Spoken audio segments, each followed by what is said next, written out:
somewhat distracted because everybody's running away and he's not sure what the heck's going on.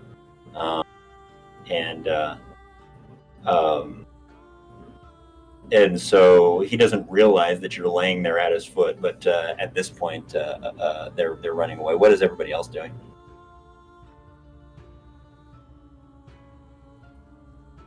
Now is the time for your mother was a hamster and your father smelled of elderberries as they're running away. Okay, so you just kind of taunt them as they're running away. All right, Gror, what are you doing? Yes. Gror says, "Damn it! Now I suppose we're not going to actually fight." Gror wants to fight, doesn't he? But nope, probably not. Kenna, I think she might have gone to. They headed towards the courier lady. They're just running in all directions, off into the. Really hoping they catch up to her. We lost the YouTube. Stream go down. It came back up, but I also pressed record when it looked like it was down. So I've been recording also. So if I can edit it later, I will. Okay. Okay. All right. Well, we'll just keep going then. So at this point, our friend, our Baldy here, realizes that he's outnumbered 6 with Billy to 1, and his companion here is kind of starting to work his way out, and he just kind of throws a backhanded insult at the rest of you, and says, "You got away with one today, but you better get going, or you're gonna find yourselves bleeding in a back alley at some point." And he starts to head off into the forest. Give my regards to your sister.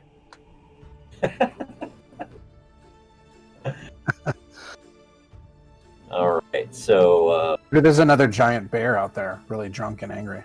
maybe that'll something. Or will will be drunk after they're done eating them all. Well done, Quembar. Well done. That was really cool. I really liked how that went out. And he also kind of said as he was leaving that you don't know who you're messing with, you don't know what you've gotten yourself into, and you just wait. Whatever that means.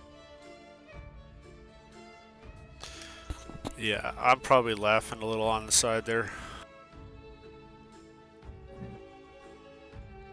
All right. So at this point, you guys probably go back to packing up the tents.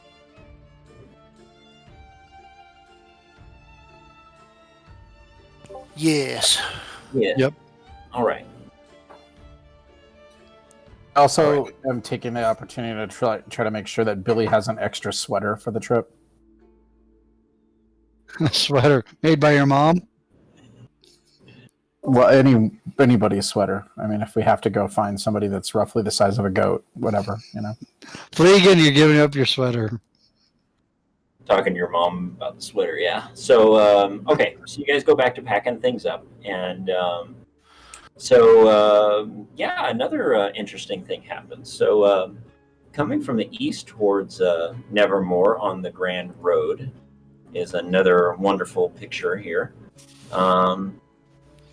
You can see a number of iron-sided and metal-roofed wagons, which are being pulled by stout ox-like creatures that are actually clad in armor. So these are pretty beefy wagons. And as the wagons near your position, you hear a deep voice yell out, "Golanya, hey-yo!" And the caravan, and you notice that is a well-known greeting in Dwarvish roar. And Gror gets very excited. And as the caravan pulls to a stop, a hatch in the roof of the nearest wagon opens, and a scar-faced dwarf with dark skin, green eyes, and red and gray striped hair looks out at you, a crooked smile on his face. Looks out at us as a group or a Gror? No, looks out at all of you as a group, and he says, "Oh, hello, Shazats. Cheers and greetings. I be Thurvis Ironfist from the great dwarven citadel o Sundervelden. We've seen a dwarven bloke by the name of Stoof. Who be you? Nice. I ran over like a little kid, and I'm just like, wow, this is awesome. That was Quembar, right? Yeah, that's Quembar. We may know of the Stoof, Roar will say in Dwarvish. Okay, so he responds in Dwarvish. Oh, dear boy, you speak the mother tongue. Now do you? Look at you. Where you come from, me friend? Do you know a Stoof? Well, before I answer that question, I'd want to know why you're looking for him. Oh, he's quite famous. Both Lena and Stoof for the cherry cordials. Drink. We are looking to buy some of the kegs. We know that the Blue Veil, he's part of the Blue Veil here in the kegs of his famous drink we seek. It is legendary among our people there in the grand city of Sunderwood. Have we ever had visitors of any kind of Dwarvish party like this?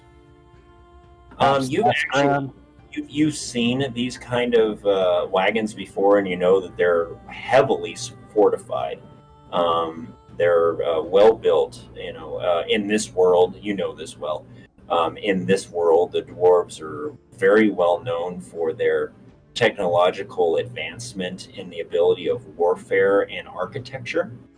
And so, really, their wagons are paramount to siege engines, in a sense.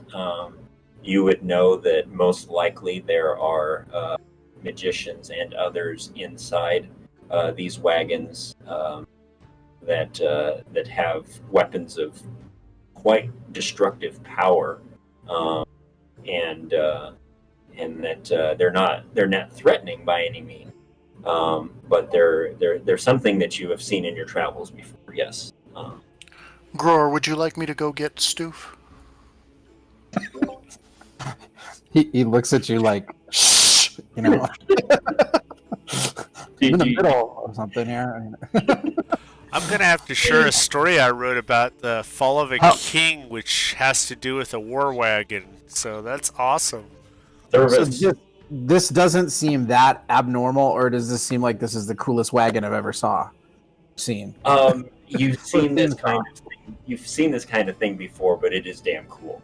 You're just, number one, you're seeing those of your kind, which you always get excited about, because it's somewhat rare to see those of your kind, because they usually keep to themselves in their cities. It's not that they don't get along with others that are not of the dwarvish race, but there is a lot of animosity of others who are not of the dwarvish race, because the dwarves did not suffer after the Woe of Ruin like the rest of the races did, primarily because they didn't do a lot with magic, and so their cities were not number one, they were protected because they were underground in a lot of ways, and they weren't really built or controlled by a heavy amount of magic. And so when the Woe of Ruin struck, there was not a lot of corruption that destroyed their cities. And so there's jealousy among the other races against the dwarves, and the dwarves are kind of superior, and they kind of carry that along with them too. They have that attitude because they're powerful and they know it. Right. So. No, that all makes sense. So Gror just wants to cast a quick glance towards Theros and make sure he's okay with this kind of a buddy to buddy thing. Like, what do you think? I give him a approval nod back, wink. So he'll turn back Gror, towards Thurvis. You got a little bit of drool off the side of your mouth there. Still ignore that comment, much like the rest of them. And he'll turn back to Thurvis and he'll say, my name is Gror, son of Stoof, and I will take you to speak with him. Please follow me, and I'll head back to that wagon. Okay. You're son of. Oh, you must be very lucky to enjoy the libations that they create. Quite legendary. Yes, I will come with you. And along the way, you guys get to talking, and I'll let you have a chance to ask any questions if you want along the way. But he's just talking. He says, "Oh, I tell you, you need to be thinking about your travels. We just came from the east along the road, the King's Highway here, and there's much concern about things that are going on. We actually saw a body of one of the fancy high elf folk floating down past old Farley's Bridge the other day as we were traveling. And almost didn't know what it was seeing, but it was one of them wood elves, and kind of a little bit scary. And then it was just before nightfall, and we didn't want to have anything to do with it. To kind of let the body float down the river, and then we kind of camped there by the river for the night. And one of my men over here, he caught himself a big round rockwater gar there, but well, the thing, it had 3 eyes. It was the darndest strangest thing I'd ever seen in my life, and though it tasted pretty darn good, I'll tell you that for sure. I wish I had a good flask of some of that cherry cordial we're about to enjoy on me. Well, a three-eyed fish would have to taste twice as good as a two-eyed fish, right? Isn't that an old saying, friend? Half as much more, at least. I don't believe I've ever heard that saying before, but I tell you, it did taste pretty darn good. Yes, it did, sure, as well. And so, as he's telling you those things, do you have any questions for him? I'll tell him that I'll make sure and let our company know. And I ask him in their party if there's much suffering from twisted bone disease, because I think that would be something I would be too excited to probably know about. Much suffering among the dwarven people, or is it just something he would know about? Explain your question. Among his people, maybe his caravan, maybe his city he came from. Okay. Oh, I've heard of the twisted bone disease, my friend, but my boy, I don't know of anybody who's afflicted by it, but I've heard it is quite painful. I would be quite sympathetic of those who might carry that disease. It does not sound good, but no, thankfully none of those of my brethren that we travel with suffer from it. No. He says, as we all should, we should always give our greatest sympathies for those that unfortunately bear this burden. And I open the door to go get Stoof and tell him I'll be right back. Or if Stoof's already there, then we're there. Well, you take him over to where your father is. He's kind of packing up the barrels of some of his stuff, and they're I'm maybe about 2/3 of the way getting where he needs to, and he sees you heading up and kind of gives you a hearty hail, son. Oh, welcome there, and brother, sir, where have you come from? And say that, Gore. I was going to say, this is Thurvis, and he has asked for you specifically. Oh, my friend, I'm much obliged to meet you. Where you hail from there? And Thurvis says, we come from Sundervelden down in the south there, and we're looking for some of your famous Winterborg, your cherry cordial. The libation there. It's been some time since I've had some, and we knew that you were here, and we got excited as we were headed in this direction, hoping we could catch to you, and we found you, and it looks as if you're packing up, and we'd be more than happy to pay a king's ransom for a keg of the cherry cordial if you have some still available, or if you have to still some more before you make it to your next location. And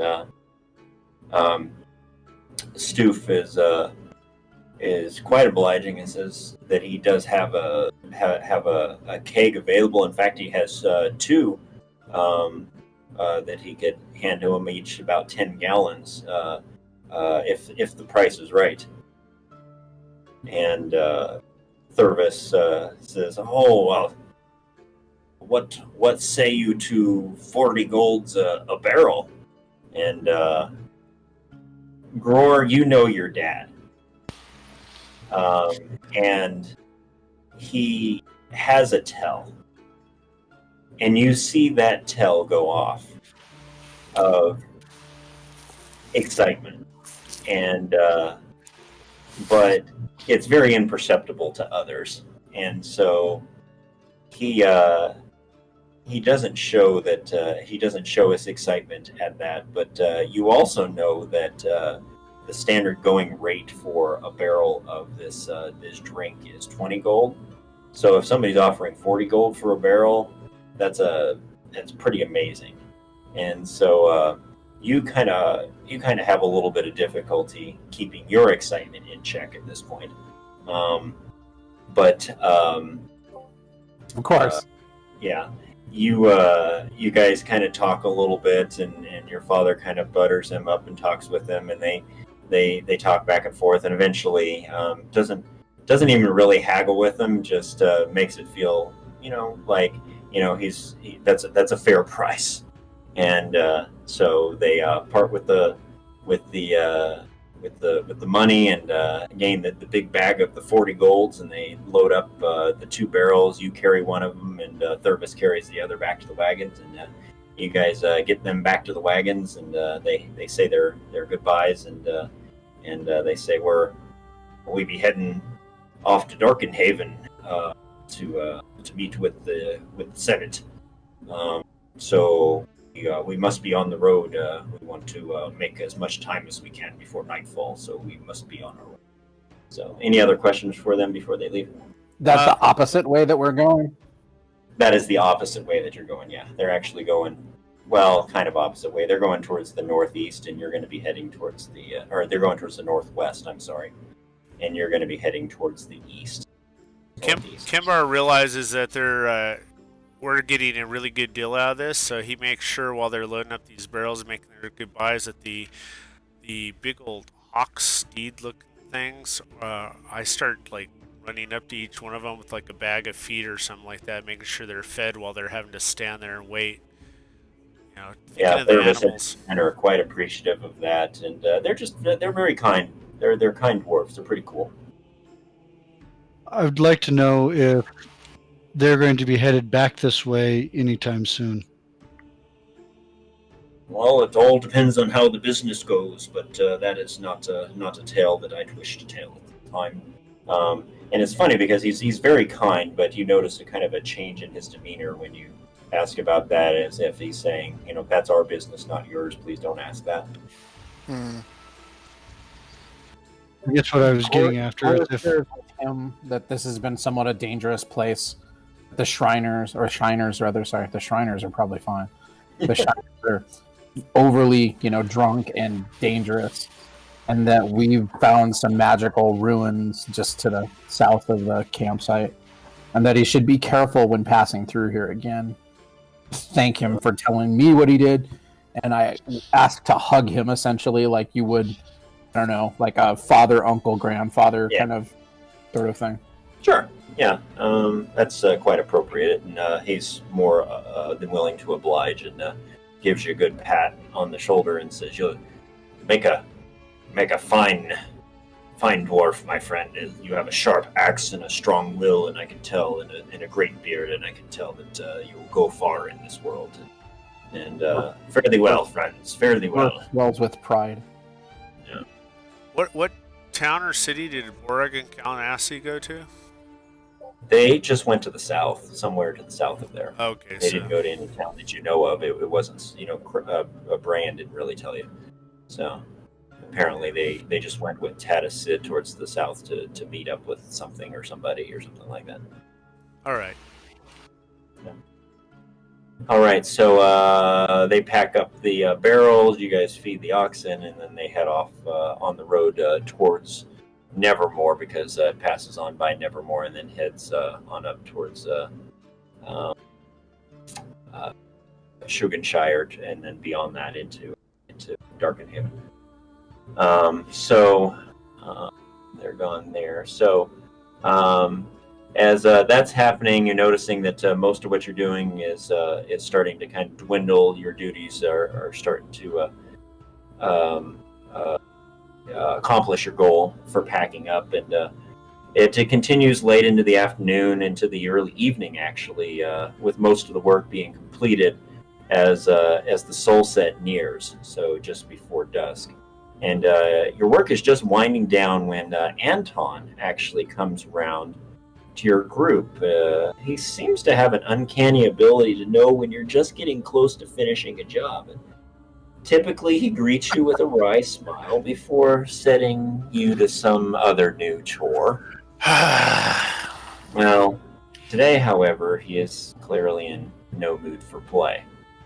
His dark eyes are downcast. His demeanor is showing the evidence of a night without sleep and his worry for Mother's condition. He heads on over to you and he says, "Oh, hello, Miss Attis again. Oh, thank you for taking care of this job and for watching the road for us. I do not know what we would be doing without your help. I also must tell you, sadly, there has been no change with Mother nor little Busy. Oh, my heart breaks. But there is nothing that I can do about it at this point. The gods, they do not answer me prayers. Nor does Veritas hear the pleas of Selvra. You can just kind of tell almost that he's getting emotional. And you've rarely seen him in this state, only in times of great sorrow at the loss of a well-loved and well-lived member of the troop would he ever be this despondent before you. Anton, be of cheer. We will get Mother and... forgot her name. Little Vessi. Vesi. Little Vesi back. It is just a matter of when the gods let them come back to us. Yes, I need to have faith, but I'm so tired. I'd be so tired, and I'm worried. Borag, Kalnasi, Kare, they've not yet returned, which I know you know. The worry of what be coming and the... They are with my father, and he will get them back to us. I make sure that, Theros knows the story about what lied ahead and strange mutations and dead floating bodies and the risk that we run towards. I also want to make sure we did show that letter to Bran and the other elders of the visions of that other woman that had visited us earlier about us being caught in tendrils and claws or something weird like that. He almost dismisses that as not surprised because he's just so weary and despondent at this point, and he just kind of starts muttering something about there be something in the shadows. It's dark tide. It's not a good time. And he overhears that Gror was talking to Theros about the stories that Thurvis was telling him about the dangers on the road ahead. And Anton kind of lends an ear to you and says, "Oh, the red wagon troop some few months back, another one of the Hanataz troops." And I know that there was an attack that happened in the same general area off to the east of the things that you were talking about. I don't know. Maybe the thing that's shadowing the troop is laying an ambush for us. If that is the case, we will give it a hell of a fight. And you kind of see him almost crack a smile for the first time in today that you've seen. Zatis, I thank you for your strong spirit and your positive attitude. We need that in these times. But now, Zatis, I must say, there's something I need from you. It needs to be looked at. I'm just so worried about much, and well, I want you to head over to the animal pens. I do not trust that all those lizard creatures have been destroyed. The ones that came out of the tunnel yesterday. I want you to inspect the tunnel and make sure that nothing appears to have been digging out from the dirt after we collapsed it. And then after that, I want you to come find me, please. In my tent, there's something I wish to show you. So we'll head over to the animal, or I will. I hate to speak for the whole group, but I will go over to the animal pens. Of course, I'm already on my way there. Yep. And so as you guys are heading away towards that, he's heading away from me. He says, "Oh," and he says a blessing which you're all somewhat familiar with, as he said it many times before, but it gives you courage. And though he says it in kind of quiet tones, he says, "May Kismia's fortune be upon you, and by the word of the fool, may no tricks be played." Thank you, Anton. Meanwhile, this whole time, Casey, just to let you know, Theros is contemplating the best defensive / offensive way of moving the caravan. Okay. Trying to come up with a battle plan, if you will. Okay, that's good to know. Keep that in mind and remind me of that as it becomes appropriate down the road.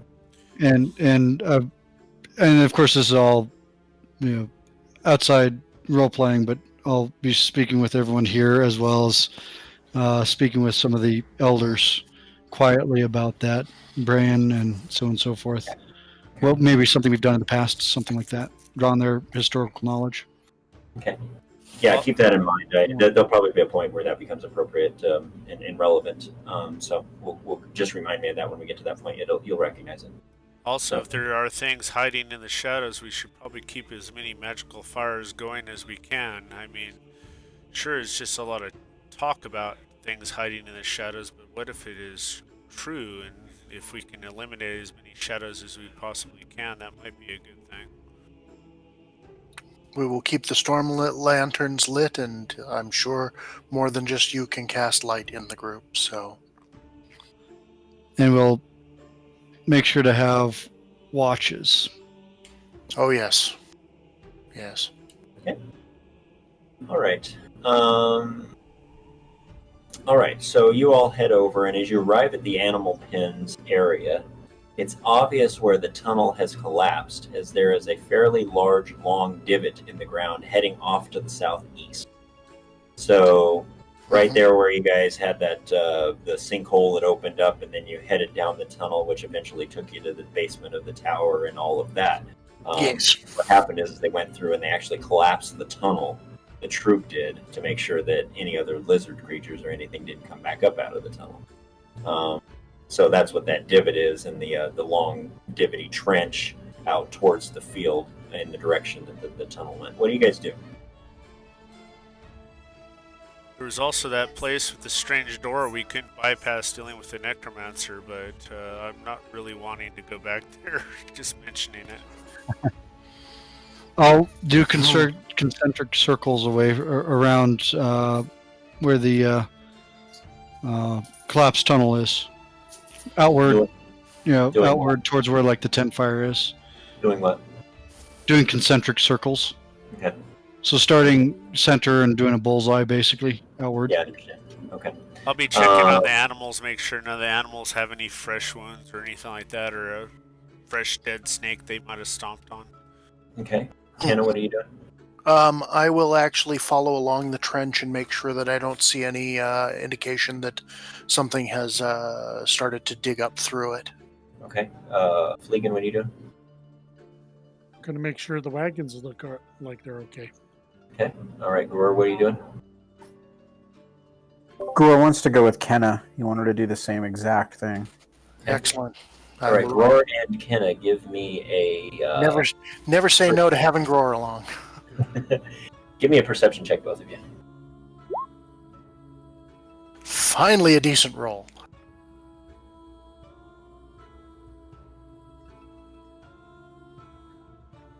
Since they're both doing it, don't you just want to roll with? It looks like you both did it. No, I didn't. I didn't want them to roll with advantage. I wanted each of them to roll. Okay. So yeah, you guys head off towards the. I guess it's towards the old The tower. southeast, essentially towards the old tower. Yeah, I mean that's this direction of the tunnel, as the others are kind of doing some inspecting around this area. So both you, about the same time as you head off into the woods, following the buried tunnel, you probably get about, I don't know, 50 yards into the woods, and you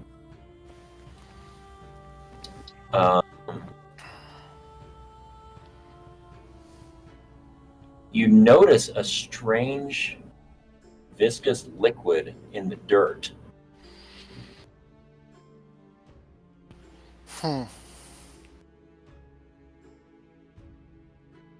Within the divot of the trench there. Does it look oozy, like it's coming out of it, spreading? You look closer to it. It's not pink slime like Ghostbusters 2, though, right? No, it's not that. You didn't get slime. No, but it's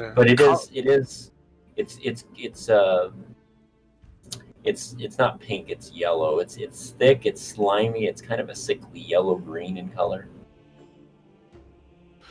Makes me. Gror, stand back. Hold on. Let me try something. I'm going to knock an arrow, line it up, and shoot it into the slime.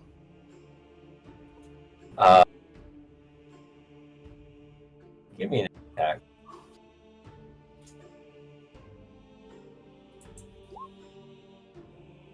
All right.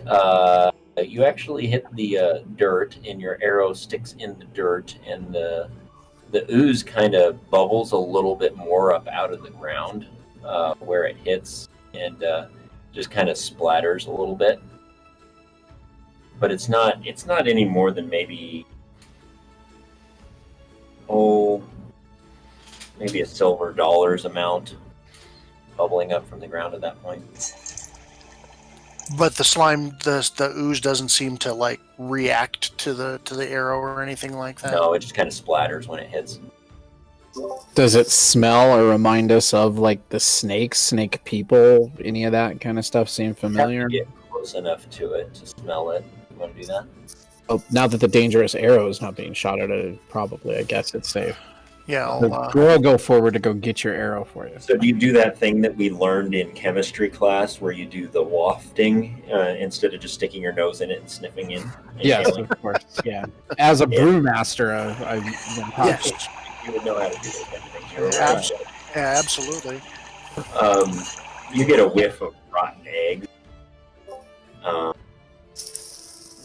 pretty strongly coming from it. Okay. I pull the arrow out as well. It's kind of, there's a little bit of the green ooze kind of coating the tip of the arrow as you kind of pull it back out. It kind of slithers and slimes down it and just kind of coats the tip of it. It's not liquidy though or anything. It's not going to run off or something. It is kind of liquidy, but it's not like water where it would just run and drip off. It kind of oozes. It just kind of hangs a little bit as a grip on it.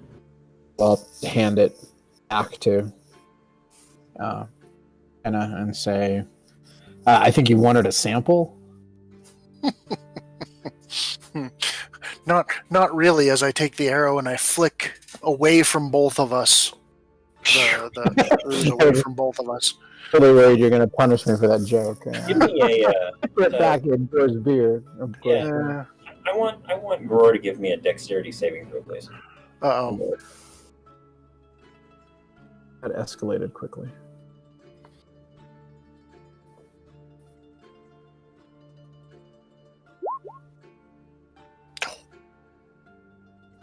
Okay. That's the lowest I've rolled so far. So you go to flick it off, and it actually it flies off, and it actually lands on Gror's arm, and when it lands on your arm, it kind of pops and sizzles a little bit. If you've ever had liquid nitrogen, burned like something on your like a mole or a skin lesion or something like that. That's kind of what it feels like, and so it burns Now, a little I bit. do have sleeves though, right? Because I have armor. You do, but somehow it just happened to land on an area of exposed skin. Go through the chain. So it burns. It doesn't actually do any damage because only just a small portion of it landed on the exposed skin. But it doesn't seem to be affecting the armor, but it is affecting your skin. And it burns and feels like that. And you can't help yourself, but you yell out a little bit. You all who are not with them kind of hear that yelp. What do you do? Go running, axe in hand. Yeah, I'll chase after him. Axle in hand. Excuse me. All right, so you guys come running up, and what do they see? Me rubbing dirt into it, trying to get it off of him. And Gro's acting like, Mom, leave me alone. I want to go play. Fine. Oh, would you stop whining? Just rub some dirt in it. Please, don't you know how to flick slime? Come on. No, I've never done that before. I'm sorry. That's clear. A little dirt don't hurt, right? Yeah. Don't. And as they run up, I point at the puddle and I'm like, "Don't touch that stuff. It's caustic." And it hurts too. Can you collect some of that for me? I'd like to look at it later. Okay, how do you collect it? Oh no, I wanted somebody else to do it. I don't want to touch it. With an arrow, of course. Fine, yeah, I'll dip the arrow back in it and put some in a bottle or something for him. Sorry, I was going a little Egon there on you. All right, I'll say that you guys have a little container or something like that you can put a little sample of it in. So. Oh, I cool. don't carry a lot of ampules around or anything. If somebody You blows probably your have. nose and you want to collect it.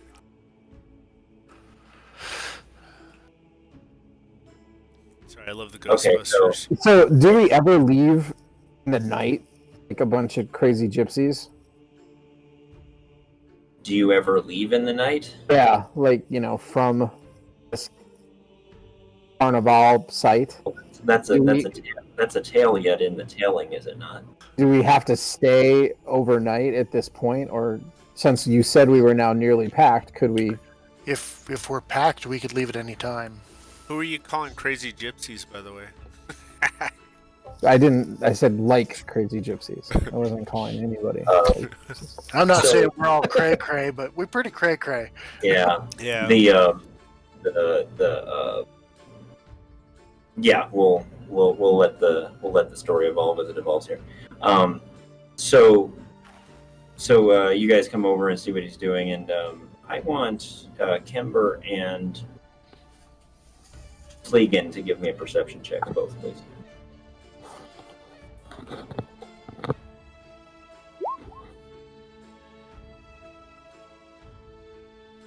Not so lucky this time.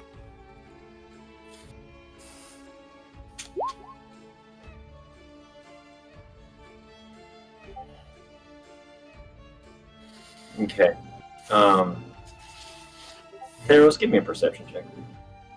I'd like to roll a 1 sometime so I can use my Kismia luck. To roll it again. Sorry, I popped out. Give me a second to get back in.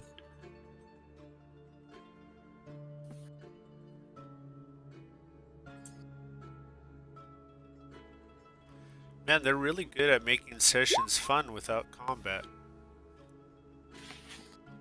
Oh, dang. Can I use Yep. my ability on him? That's a double 1.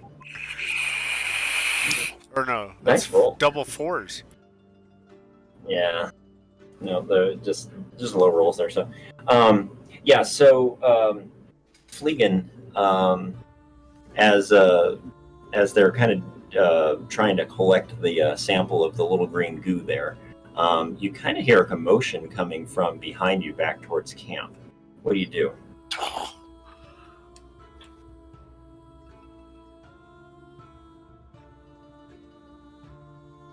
Fleegan. I think he passed out. Too much of that. I don't know. What is that? Cherry cordial. Or whatever it is. We don't Too let many him drink spiced it. potatoes. That's a. Fleegan, I don't think your mic is working anymore. Yeah.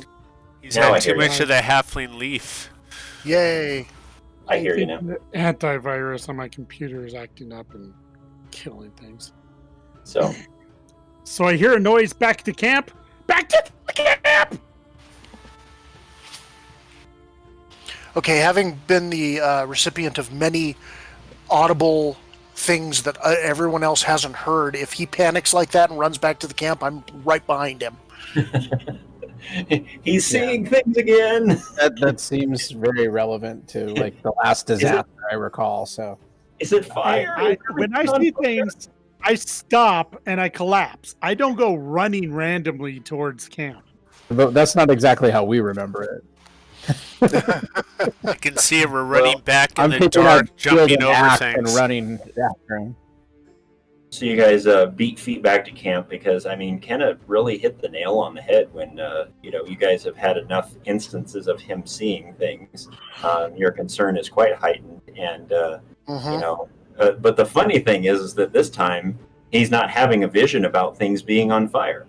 That's the ironic thing about it.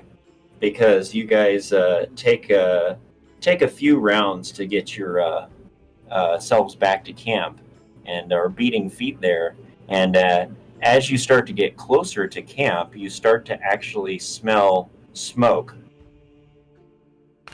Oh no. So, the gambling tents are usually left up until just before you break camp, as there are always a few more locals willing to risk their coin for a chance at riches. In most cases, they would likely not have been taken down until the following morning.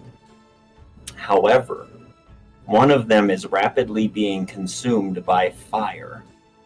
And nearby, 2 of the transport and storage wagons are also aflame, and the thick billowing banks of smoke are blowing across the field and are making much more of the troop, giving much more of the troop a difficult time to put out the blaze. The wind is also picking up some, threatening to spread the flames to the other tents. Your instinct is to rush to the smoke to help, but you only make it a few paces before the youngstas, Trom and Trim, come running up to you, and their normally mischievous faces now pale with fear. And remember, this is what your little friends Trom and Trim look like. As you were heading back, the smoke was starting to get thick, and you were hearing calls and shouts at that point as well, getting louder as you got back in. And Trom and Trim come running up, and they say, Zati, some nasty townies just broke into Mother Salvence's wagon while everyone was fighting the fire. One of them was that big Ned guy from yesterday's carnival. They took a bunch of stuff and ran off into the woods. What do you do? Boy, do I feel dumb now. Which direction? Off towards the west there. Theros, do we pursue? We need to go after them, but we also need to put out the fires. There are plenty of people here who can help put out the fires. There are not plenty of people here who can pursue them. Very well, we'll pursue them. I tell Trim Trom, find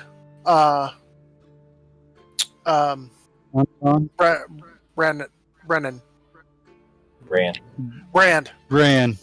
Yeah, find Brand and tell him where we have gone and what we are doing, and make sure that have him make sure that everyone is organized to get those fires out. You know Okay. this. Okay, we're so scared. I can't believe what we're seeing happening here. I mean, it's burning and they're gone. They ran and they Hey, look at me. Do as you are told. Be brave. You are Blue Veil. We have no fear. Go. Boys, listen to him. Show your worth. Her. Says, make the make the mission all that is in your mind right now, and let it push the fear out. Go find Brian, as he says. She says. It says. She. Who says what? Yeah, as Kenneth says. As Kenneth says. Okay, yeah. And we're going to start pursuing. Can we find tracks? Or... I'll say that you asked the boys which direction they went, and they said they ran towards the northeast into the woods. Northeast, okay. Okay. And as far as tracks go, I assume you guys are just gonna beat feet it that way. It sounds like nothing else. I would say we're going to take the most likely route. You know, if the forest is kind of dense in certain spots, we'll take the less dense areas, thinking that they probably went those routes because they're in the dark, kind of, so they would take the easiest route. Yep, that's a... yeah. Okay. Okay, well,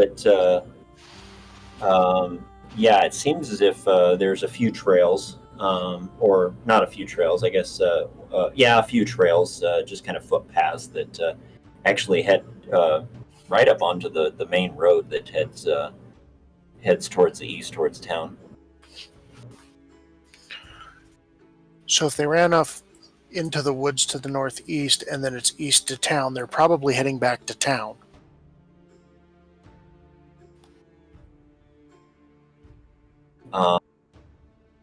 What do you guys think? Try to get them before they get there. Yeah, if they're fleeing, they're probably not covering their tracks, so they should be relatively easy to find. And they should be encumbered, right? If they took anything and are carrying it, yeah. They also should probably be drunk. Yeah, possibly. We might not be that lucky. That's a very specific tent that they went after. So, Yes, it is. Yeah, Trom and Trem were pretty, I mean, they were, which you knew, you kind of helped calm them down too. They were pretty upset because, you know, they saw them stealing stuff from Mother Salvence's tent and, you know, setting a fire. So, you know, they were pretty freaked out about all that's going on. Yeah, yeah. So we'll definitely try. We're going to try to track where they're going and run them down. And I need a rematch with the dagger thrower. What was that, Gror? I'm going to switch to bow and arrow too, so the sooner we can get a shot at them. Yep. Okay, so you guys go running that direction, and you second. As you're heading that way, you actually have to go past the burning tents, and you see Brian. He's kind of directing the bucket brigade, and he says, "Yes, Satis, yes, you are right. Go now. We'll send help if we can when the blaze is contained, but we can't leave the troop any more vulnerable. It's up to you to stop those thieves before they get away. Go get them now." And Nod and keep going. I need everybody to make a perception check for me, please.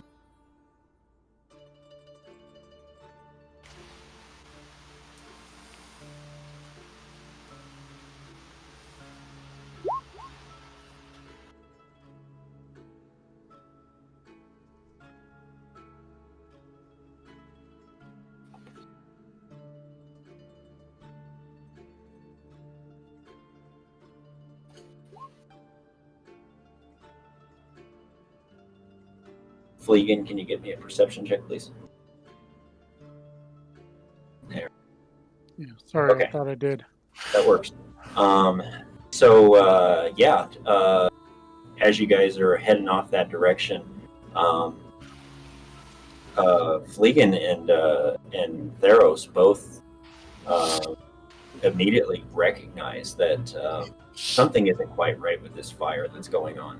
They're trying to use the bucket brigade is trying to fill up their water buckets as quick as they can and put it out, but it seems as they throw the water on the fire, it just doesn't even seem to affect it.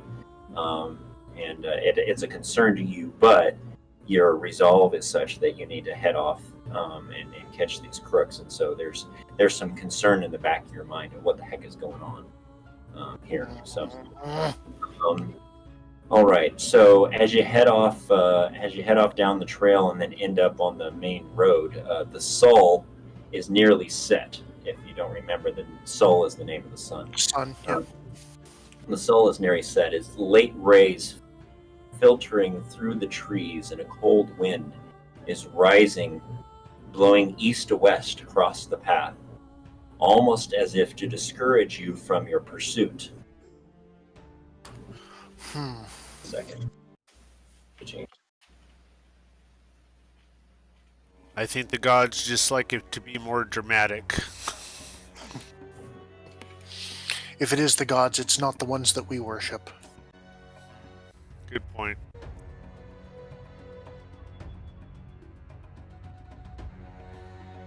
All right. Like I said, a cold wind is rising, blowing east to west across the path, almost as if to discourage you from your pursuit. But you know you can't let this crime go unanswered. Mother Salvenza keeps many items in her wagon that are relatively worthless to outsiders, but are priceless to your identity as members of the Blue Veil.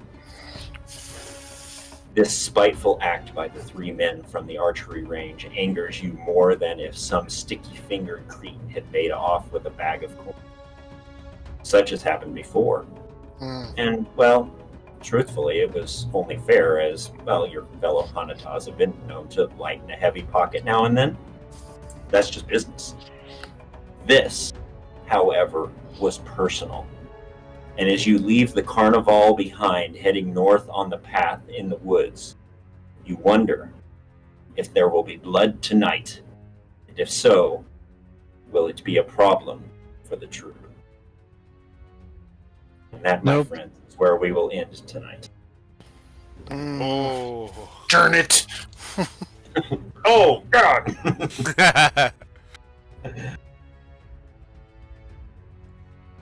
All right. Well done.